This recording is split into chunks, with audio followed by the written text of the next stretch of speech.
Donc, commençons cette présentation. Les proches aidants. Aujourd'hui, on va essayer de vous donner suffisamment d'outils pour que vous puissiez identifier, repérer les aidants pour pouvoir après être en mesure de pouvoir les accompagner. Mais aussi leur permettre de s'identifier eux-mêmes comme étant un proche aidant. Cette dénomination d'aidant, en fait, elle n'est pas, pour les personnes, elle n'est pas, elle n'est pas innée. Ils sont avant tout un proche. La notion d'aidant, c'est quelque chose qui se travaille et qui s'accompagne. Quand on parle des aidants, qui sont-ils ? Alors, quelques chiffres d'abord pour se représenter du phénomène que c'est et de l'importance sociétale que ça a. On compte en France 11 millions d'aidants de plus de 16 ans, donc soit 16% de la population française. Un Français sur 7, est aidant. Ce qui n'est pas négligeable et il faut le savoir. Et l'âge moyen est de 53 ans. Si on fait un focus sur la Charente, au dernier recensement, on va dire, on comptait un peu plus de 50 000 aidants en Charente. Donc quelques particularités, donc déjà un aidant sur deux est actif, c'est-à-dire qu'il cumule son rôle d'aidant et une activité professionnelle. Un aidant sur deux donc, ne vit pas au domicile du proche qui l'accompagne au quotidien. 39% aident une personne de 60 ans ou plus. 20% de ces aidants n'ont pas de lien de parenté avec le proche qu'ils accompagnent. Et point de vigilance, les aidants ont 63% de risque en plus de développer une maladie. Ce point de vigilance, il est important à avoir à l'esprit et ça rend compte aussi de la complexité et de la difficulté que ça peut être d'être aidant. Quand vous êtes aidant, vous devez gérer votre vie privée, vous devez gérer votre vie professionnelle et vous devez aussi gérer l'aide que vous apportez à votre proche. La gestion, enfin voilà. Et on sait aussi que les aidants ont tendance à mettre de côté leur propre parcours médical. Leurs rendez-vous médicaux, c'est pas important. Ce qui importe, c'est le proche, c'est son suivi médical. Ils s'oublient dans ce chemin d'aidance et 63%, c'est quand même un pourcentage qui est très élevé et qu'il faut avoir en arrière-plan quand on accompagne les aidants. On a vu un petit peu qui ils étaient, mais comment on fait pour les repérer ? Vous, professionnels, et puis eux, pour se repérer en tant qu'aidants. La dynamique qui soutient les aidants en Charente a innové et a créé un auto-quiz. Cet auto-quiz, en fait, on le propose aux aidants. Il est composé de 4 questions que l'on va détailler. Et c'est ce qui va vous permettre et leur permettre de réfléchir à ce que c'est qu'être aidant. Si la personne coche au moins une réponse à chaque question, eh bien, cette personne est un aidant. Donc, première question de cet auto-quiz. Donc, quel est votre lien avec la personne que vous accompagnez ? Conjoint, un membre de la famille, donc parents, enfants, frères, sœurs, voilà, un membre de la belle famille, amis, voisins. Ce qu'il est important de noter là, c'est que en fait, vous constatez que le lien de parenté, c'est pas forcément ce qui explique le fait que vous soyez aidant. Il y a 20% des aidants qui sont des amis, des voisins, qui passent tous les jours pour aller chercher la baguette de pain, pour relever le courrier, pour apporter quelques petites courses, voilà. Et ces aidants-là, c'est pas facile à faire la liaison, hein. Ils sont aussi un maillage très important du maintien à domicile de la personne aidée. Donc, deuxième question de l'auto-quiz. À quelle fréquence intervenez-vous pour votre proche? Donc, plusieurs fois par jour, tous les jours, plusieurs fois par semaine. Il y a vraiment, à partir du moment où vous commencez à intervenir, même 10 minutes par jour, mais tous les jours, vous commencez à devenir aidant. Par des petites choses, et parfois ça se fait de manière un petit peu insinueuse. On commence, ce que je disais tout à l'heure, par la baguette de pain et par passer pour voir si tout va bien. Et au fur et à mesure, comme ça, en fait, on passe de plus en plus souvent et de plus en plus régulièrement. Donc, troisième question de cette auto-quiz. Quelle est l'origine de la perte d'autonomie du proche que vous accompagnez? Maladie, handicap, accident de la vie, avancée en âge.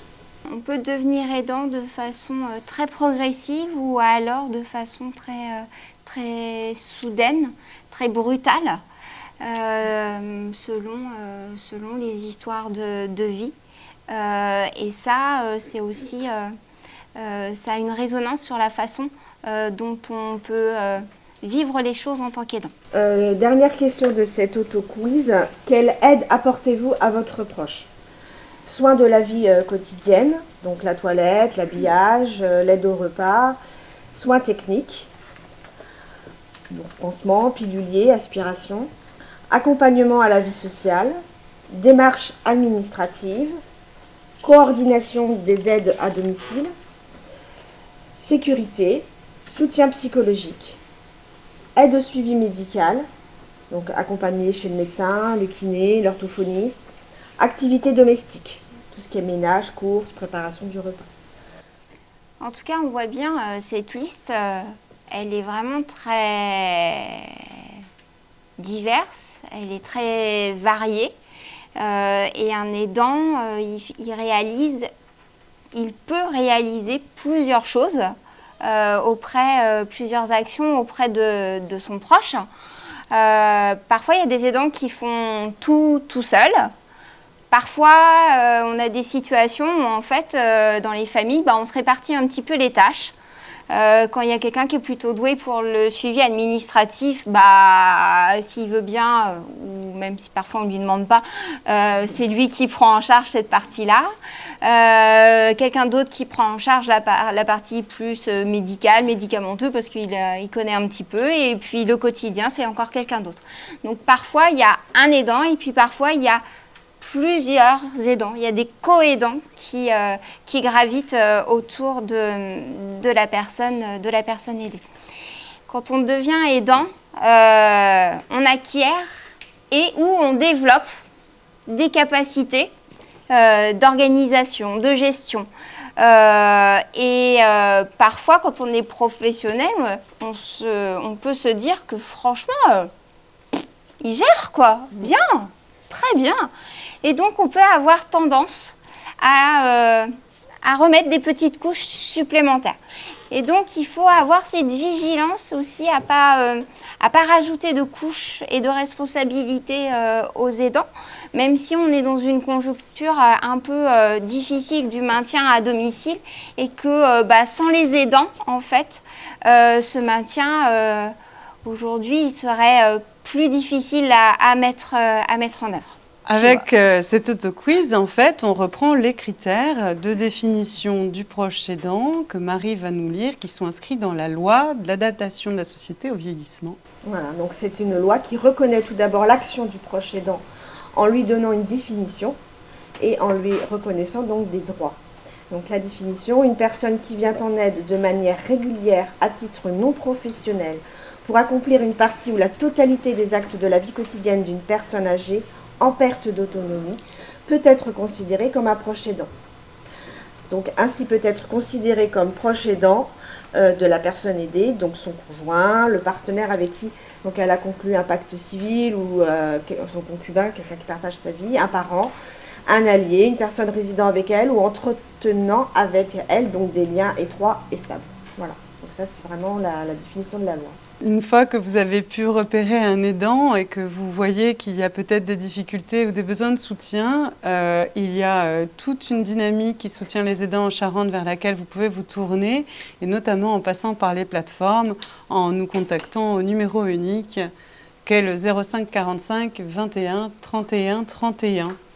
Mais il y a de nombreux chemins pour arriver jusqu'à nous. Être aidant, c'est être un proche aidant, c'est avant tout une histoire de lien, de relation, et elles sont toutes singulières de toute manière. Donc on va essayer de vous illustrer par un exemple qui est complètement créé au moment même où on va vous jouer la scène. Tout peut arriver. D'accord, préparez-vous. Et c'est comme ça, et que vous verrez que même si on se surprend pendant la scène, on s'adaptera parce qu'au final, le terrain, il est comme ça. C'est que tout peut arriver et qu'il faut s'adapter. En tous les cas, c'est la posture du professionnel. On va se lever et puis se mettre en scène pour vous illustrer vraiment la spécificité de la relation du proche aidant par rapport à l'intervention d'un professionnel. Parce que dans tous les actes qui ont été cités, que peuvent être faits par un proche aidant, je pense que vous avez reconnu aussi tout un tas d'actes qui peuvent être faits par un professionnel. Alors en quoi un proche aidant, c'est différent? Donc dans la situation qu'on va vous présenter, tout simplement, je présente devant vous, et ici je vous présente ma petite sœur.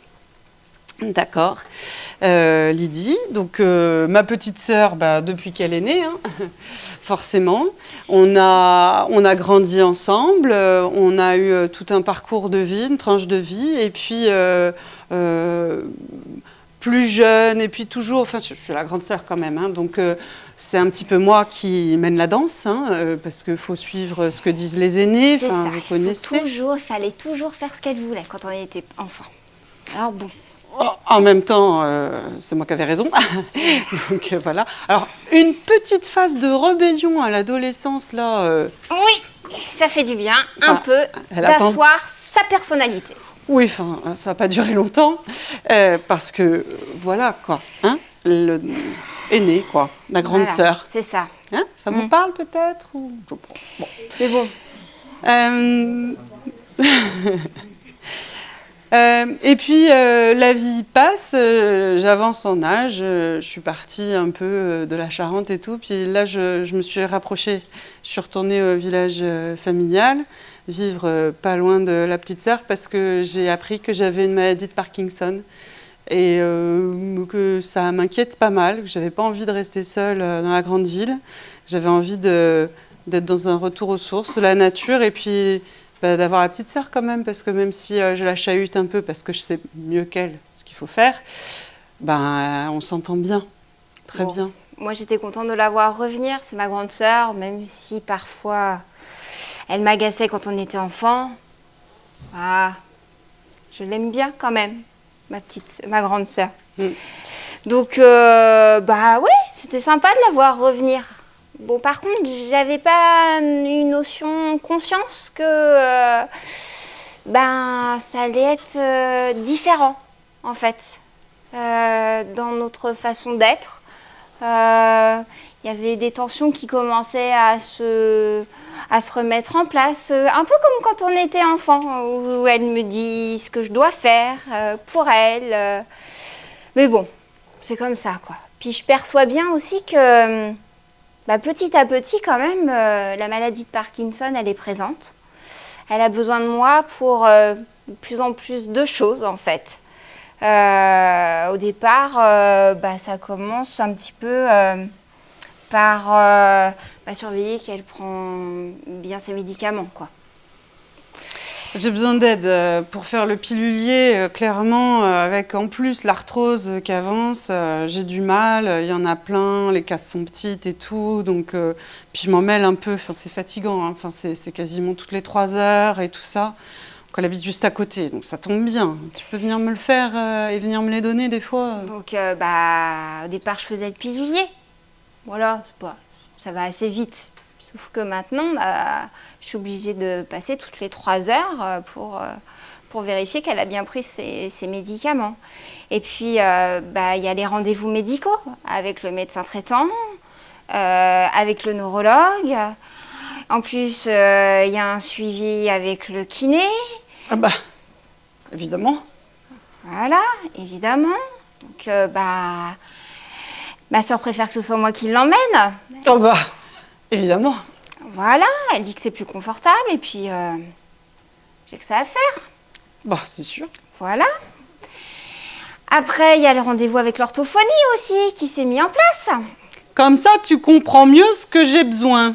Ça, pour mieux comprendre ce que tu as besoin, il n'y avait pas besoin d'aller chez l'orthophoniste. Et puis, bah, y a la gestion des repas aussi. J'arrive plus, là, à ouvrir les pots de yaourt et tout ça. Donc, bah, petit à petit, en fait, il y a une relation d'aide qui se met en place entre nous deux.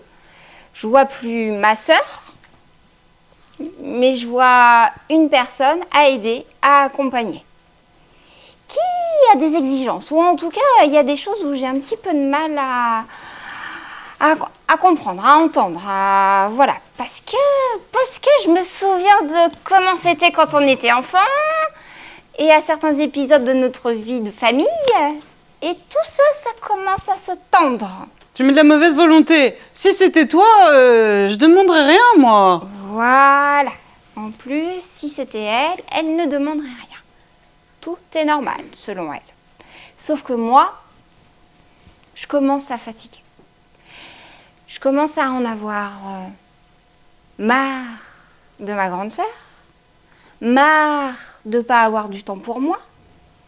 En plus, j'ai mes enfants, mes petits-enfants qui commencent à me dire bah, on te voit plus, tu es toujours chez Tati, on peut plus rien faire, tu peux plus garder les enfants. Enfin, ça commence à être compliqué de répondre présent pour tout le monde.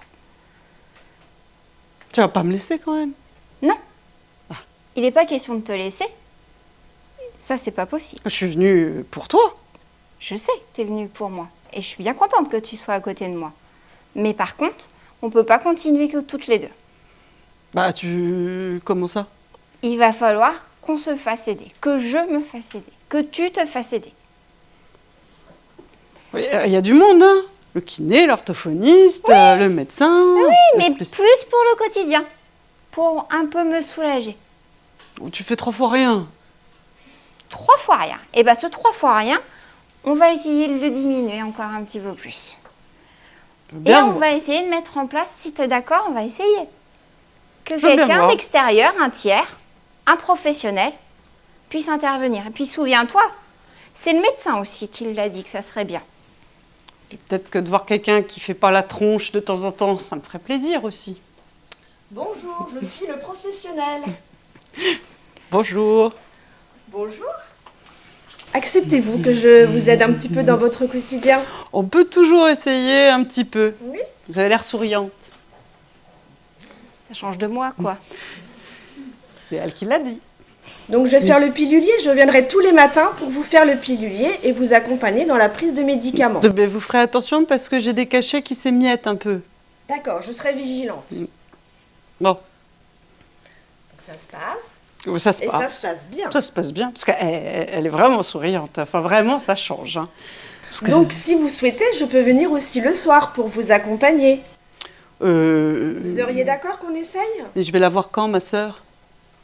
Bah, de toute façon, vous avez toujours le lien avec votre sœur. Bah, je sais pas.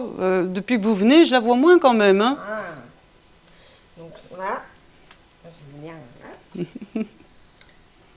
Je vais voir madame. Bonjour madame la sœur. Bonjour. Alors, vous allez intervenir chez ma sœur, d'accord? Alors, un caractère pas facile, hein, mais bon, elle a bon cœur, elle est gentille, mais parfois elle peut être un peu acariâtre. Quand c'est comme ça, c'est pas autrement. Hein. D'accord.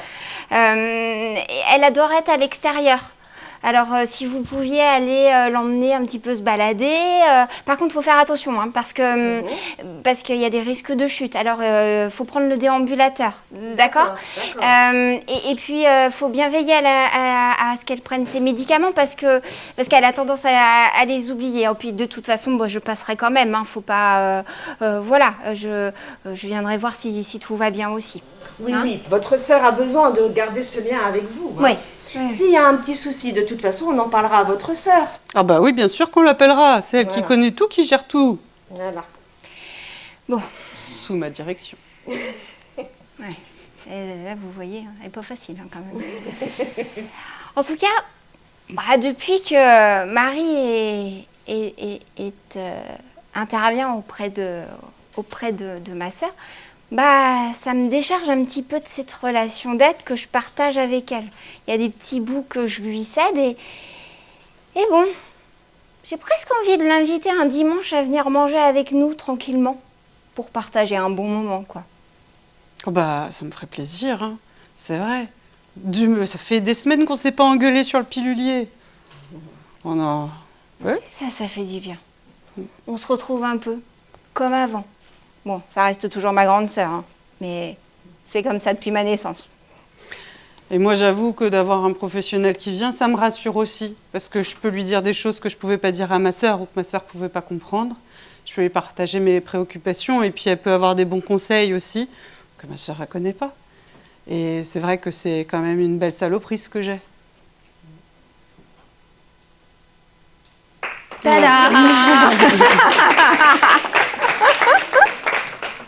Il faut jamais oublier qu'à la base, en fait, il y a une relation, il y a un lien entre deux personnes. Et que cette relation, ce lien, il est à comprendre, il est à entendre et il est aussi à respecter. Là, on a pris l'exemple de deux sœurs, mais on aurait pu jouer comme on l'a déjà fait, mari et femme, 40 ans de mariage, qui ne se supportent pas, qui font que se chamailler, mais pour autant, qui ne peuvent pas se séparer, quoi. Voilà. Et donc, ce premier lien, cette relation initiale, primaire, c'est ce qui conduit les personnes, c'est ce qui porte les personnes, et c'est ce qui porte aussi le fait qu'on devient aidant aussi. Alors, c'est à respecter, c'est à évaluer aussi, et être à l'écoute de ce que les aidants aussi peuvent nous dire, de leurs difficultés dans leur quotidien, parce que ça reprend tout ça. Il y avait aussi le lien entre le professionnel. Il est aussi important que le professionnel respecte le temps que peut prendre ce lien à se créer. Parce qu'effectivement, parfois, les aidants ont des difficultés aussi à accepter ce lien avec le professionnel parce que il vient aussi s'introduire dans quelque chose d'intime. Hein. On est dans la vie du quotidien, on est dans la relation. Là, il y avait déjà une relation qui existait entre les deux sœurs. Donc moi, j'arrive en fait sur une relation qui est déjà existante. Donc à moi, en tout cas à nous professionnels aussi, de respecter cette relation, de ne pas la juger, de respecter la temporalité de chacun. Donc c'est aussi ce qu'on a essayé de démontrer par ce jeu de rôle. Et puis il peut y avoir de très nombreux enjeux différents. Hein. C'est vraiment des situations, je le redis, singulières. La personne qui est accompagnée peut tout à fait être dans un rejet de l'intervention du professionnel parce que pense que ça peut le priver d'avoir son proche, parce qu'il confiait en effet de l'intime dans son environnement intime, puis d'un coup c'est quelqu'un d'autre, puis ça change en plus, et puis des fois il y a des atomes crochus, des fois il n'y en a pas. Et puis il y a aussi, c'est aussi être confronté à une étape dans l'évolution de ses besoins. C'est que d'un coup, là, moi, ma maladie, elle a progressé aussi. Comment j'intègre ça, comment je me projette là-dedans, c'est quoi mon futur. C'est des moments de vie particulièrement délicats qui peuvent créer beaucoup d'anxiété. Et donc, un professionnel doit savoir voir tout ça et entendre que des fois, les réactions qui sont tournées envers lui sont plutôt le symbole des difficultés qui sont vécues par la personne. Voilà, c'est vraiment des choses importantes à savoir. Comment orienter? Parce que La plupart du temps, si vous transmettez l'information qu'il existe des choses pour eux, si vous leur donnez la plaquette de la plateforme ou le numéro de téléphone de la plateforme ou d'une association ou d'un autre acteur, ils n'appelleront pas. Parce qu'en fait, ils ne s'occupent pas d'eux. Hein. Ce n'est pas leur priorité. Là, la priorité, c'est la personne qui a des difficultés de soins, qui a une maladie, qui a un handicap. Eux-mêmes, ils vont ressentir dans le quotidien des difficultés. Mais de là à appeler pour eux, c'est très rare. Donc, comment orienter, vraiment, c'est... Vous allez reconnaître la personne en tant qu'aidante maintenant. Donc déjà, en plus, vous allez faire du bien, elle va aller mieux. Est-ce qu'elle a vraiment aussi un besoin et des difficultés auxquelles elles ne sont pas répondues, où il y a des impasses et tout ça? Est-ce qu'il y a vraiment une envie d'avoir un tiers ou pas? Ça, c'est à votre appréciation. Puis des fois, ça peut se faire dans le temps aussi. Mais la proposition d'orientation, elle est la suivante. C'est de demander l'accord à la personne que le service auquel vous avez pensé ou l'association à laquelle vous avez pensé la recontacte. Que vous puissiez transmettre ses coordonnées, qu'elle donne son accord pour que vous transmettiez ses coordonnées, pour que nous, ou une association partenaire ou un autre dispositif, la contacte. C'est nous qui allons vers eux. Parce que eux, ils ne vont que vers leurs proches la plupart du temps. D'accord? Donc c'est vraiment, avec tout ce qu'on s'est dit là, est-ce que vous accepteriez que les collègues de la plateforme des aidants vous rappellent et que je leur donne votre numéro? 90% du temps, elles vont dire oui. Et juste d'avoir ce passage de relais, ce passage de témoin, vous nous appelez ensuite, vous nous dites ce qu'il en est de la situation. Nous, on va prendre contact en disant, voilà, c'est Louise qui nous a appelés. Ah bah oui, Louise, c'est vrai, on a parlé et tout ça. Et bien là, déjà, on commence à bâtir la relation de confiance grâce à votre travail d'amorce. Et c'est nous qui allons vers. D'accord? C'est vraiment important. Donc, il y a 2 plateformes en Charente. Et on travaille avec toute la dynamique. Donc, en plus, s'il y a une association à laquelle vous avez pensé, vous ne vous souvenez plus le numéro, vous ne savez pas trop, vous pouvez nous appeler, vous, pour nous demander aussi conseil, qu'est-ce que je fais là, est-ce que c'est vous? On est disponible. Et il y a un numéro unique. 05 45 21 31 31. Tapez 1 Sud et Ouest Charente. Tapez 2 Centre Nord et Est Charente. On travaille ensemble, donc de toute manière, il n'y a aucun souci, on pourra vous répondre.